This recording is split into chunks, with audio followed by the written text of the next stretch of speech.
పెద్ద ఎత్తున ధర్నాలు చేశారు, ర్యాలీలు చేశారు, కానీ ఎక్కడా కానీ ప్రభుత్వం చలనం రాలేదు. ఫస్ట్ ఆఫ్ ఆల్ తర్వాత మీరు జేఏసీ కన్వీనర్గా ఉన్నారు, గతంలో కూడా మీరు నిరసన తెలిపారు, కానీ మీరు ఎందుకు ఢిల్లీ వైపు వెళ్ళి ఢిల్లీలో ఈ కార్యక్రమాలు చేయలేకపోతున్నారు? కారణం ఏంటి? ఇక్కడ చేయడం వల్ల ఏమైనా ప్రయోజనం ఉందా? ఈ అనంతపూర్ జిల్లాలో ఆర్డీటీ సమస్య కోసం అన్ని కుల ప్రజా సంఘాలు ఇంతకుముందు చెప్పినట్ల రాజకీయ వామపక్ష పార్టీలను కలుపుకొని శక్తి వంచన లేకోకుండా దాదాపు 4-5 నెలలుగా ఉద్యమాలు చేసిన సంగతి మనందరికీ తెలిసిన విషయమే.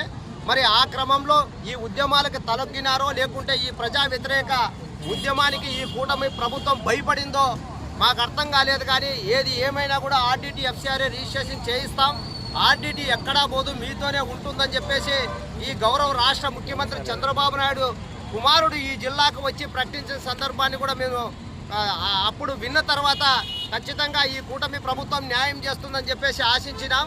మరి అదేవిధంగా ఎవరైతే ఆర్డీటీ సంస్థకు చైర్మన్గా ఉన్నారో మాన్సా ఫెర్రర్ గారిని కూడా ఇక్కడున్నటువంటి మంత్రులు ఎమ్మెల్యేలు ఇంటికి పోయి మీ ఆర్డీటీకి మేము అండగా ఉంటాము, ఆర్డీటీని కోసం వచ్చే విదేశీ నిధులకు అడ్డుకట్ట తొలగిస్తామని చెప్పేసి మాటలు చెప్పిన సందర్భాలు కూడా మాకు తెలుసు. మరి ఇట్లాంటి సందర్భంలో మరి ఖచ్చితంగా వీళ్ళు ఎఫ్సిఆర్ఏని అడ్డుకోరు, రిజిస్ట్రేషన్ జరుగుతుందని చెప్పేసి మేము ఆశించినాము, ఆలోచన చేసినాం. కాబట్టి తాత్కాలికంగా కొంచెం ఉద్యమాలకి దూరంగా ఉండాల్సిన పరిస్థితి ఏర్పడింది. మరి ఇప్పటికి నెలలు కావస్తున్నా వాళ్ళు చెప్పినటువంటి మాయ మాటలు మమ్మల్ని భ్రమల్లోకి ముంచాయని చెప్పేసి తేటతెల్లమైంది, అర్థమైంది. కాబట్టి మరి తదుపరి ఉద్యమాలకు శ్రీకారం చుడుతున్నాం. ఎందుకంటే రాజకీయ నాయకులకు అలవాటైన అంశం ఏమంటే ఈ పేద ప్రజలను నమ్మించడము, మోసం చేయడము, భ్రమలు కల్పించడము అందరికీ తెలిసిన విషయమే. అదే క్రమంలోనే మా మీద కూడా వీళ్ళు ప్రయోగాలు చేశారు. వీళ్ళు ప్రయోగాలను గుర్తించాం, గమనించాం. కాబట్టి మరి తర్వాతి దశల వారి ఉద్యమాలకు శ్రీకారం చుట్టాలి. ఖచ్చితంగా మీరు అడిగిన ప్రశ్నల్లో భాగంగా అవసరమైతే ఢిల్లీ వరకు కూడా ఈ ఉద్యమాన్ని తీసుకెళ్తాం. నరేంద్ర మోడీ, అమిత్ షాలకే కాదు, ఎవరికైనా కానీ ఈ ఉద్యమ సెగ తాకుతుంది. ఇది ఒక జిల్లా సమస్య కాదు, తెలుగు రాష్ట్రాల సమస్యగా కూడా ముడిపడి ఉంది.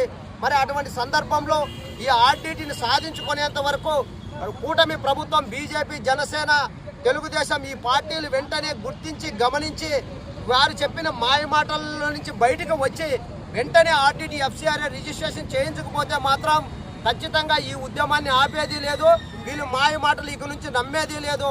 మేము సాధించుకునేంత వరకు పోరాడి తీరుతామని చెప్పి తెలియజేస్తున్నాం.